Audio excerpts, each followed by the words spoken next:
Good afternoon, my friends. This is Paul, and today I'm going to be reviewing Stunt Race FX for the Super Nintendo Entertainment System. I played this on Nintendo Switch Online because I had a free trial, because this is not on my Super NES Classic Edition, otherwise I probably would have reviewed it by now. So, you might be wondering what the FX stands for in the title.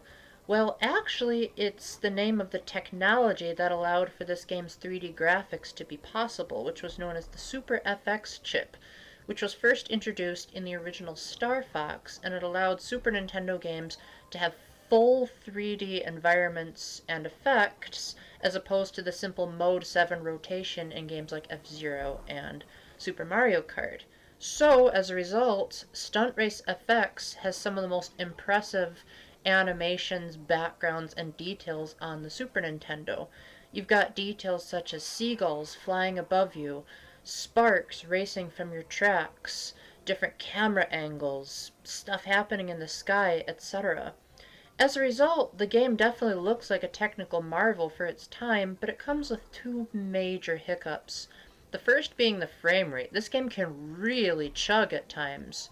The second is depth perception. Now, this could partially be the fault of the camera angles, because the developers opted for a very behind the cart type of view, which wasn't uncommon in games like Super Mario Kart and F-Zero, but they also had flat tracks to accommodate this view.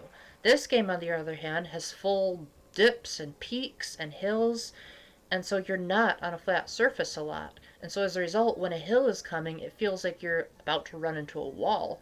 There were quite a few times where I had to make huge leaps of faith because I wasn't able to see what was coming up ahead, because either the game couldn't render it properly, or it just looked indistinguishable from another wall. So I think the optimal solution would have been to have the camera maybe slightly more zoomed out, but then back then the developers would have probably said, but that's not 3D, Paul.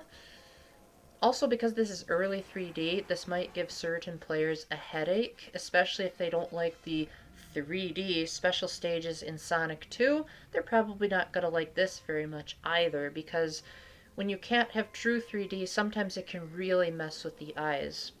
So there are four modes in Stunt Race FX, but they're really oddly named, as if this is choosing the different tracks that you play.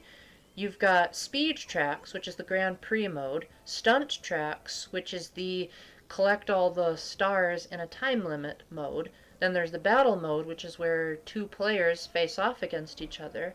And finally, there's Free Tracks, which is basically time trial mode. In the Speed Tracks or Grand Prix mode, your objective is to get first place among a bunch of other racers. And unlike Mario Kart, you only get two power-ups. The first, which is just a blue orb, fills up your boost meter, which if you hold down the Y button allows you to drive faster.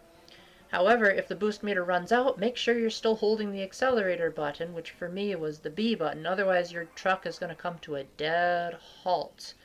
The other pink one is to refill your truck's health meter, because you're playing as a monster truck, not just any old cart, so you can tank quite a lot of hits, especially because this is the Super Nintendo, so the controls for moving in 3D weren't exactly perfect.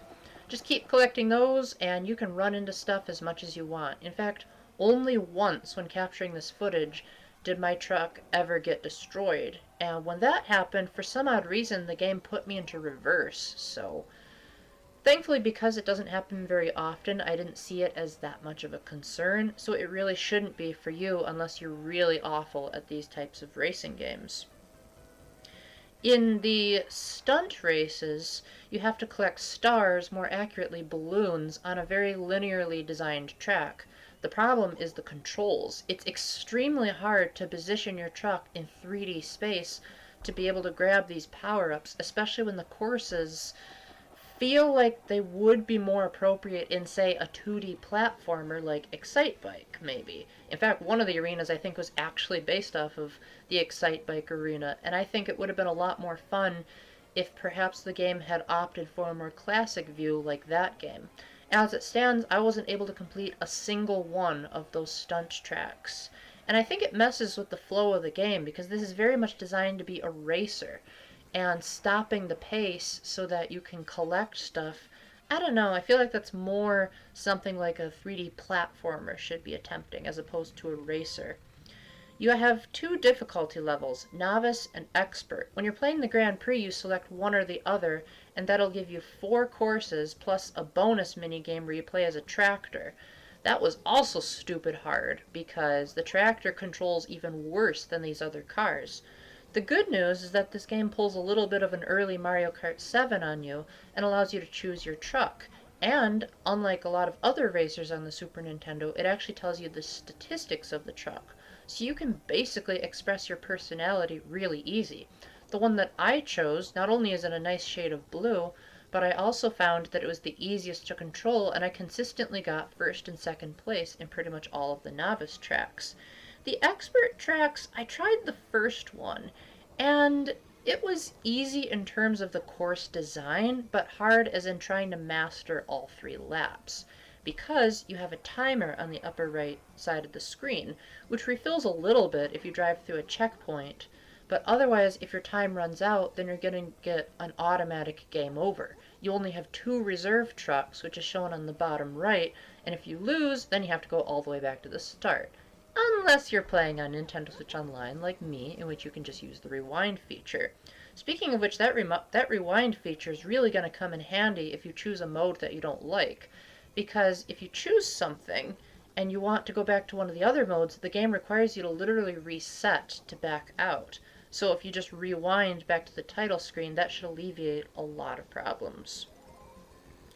Overall, I would say that Stunt Race FX is definitely one of the better Super Nintendo games that I've played, but I wouldn't say that it's gonna revolutionize the kart racer genre. You're better off with pretty much any Mario Kart, except maybe the first one in Super Circuit, and there are also tons of other special effects type of games that would probably give you a good fit. While it is nice that Stunt Race FX shows some of the coolest special effects on the Super Nintendo, I don't think it's worth it for the limited amount of content. There's only 8 tracks altogether and 4 in the stunt tracks. And for the fact that this type of 3D has been done so much better in other video games. So with that, I would say this is a decent experiment if you have time to kill, if you have Nintendo Switch Online. But if you have a retro Super Nintendo and are looking for another game, you could probably safely skip this. I think it would be best if you just kept it as, I get it for free on Nintendo Switch Online, so why not? With that, thank you very much for watching. If you have any questions, concerns, comments, or critiques, please leave them in the comment section. And until the next time, keep the faith, stay epic, God bless, and developers, the next time you want to use 3D, get it right. Bye!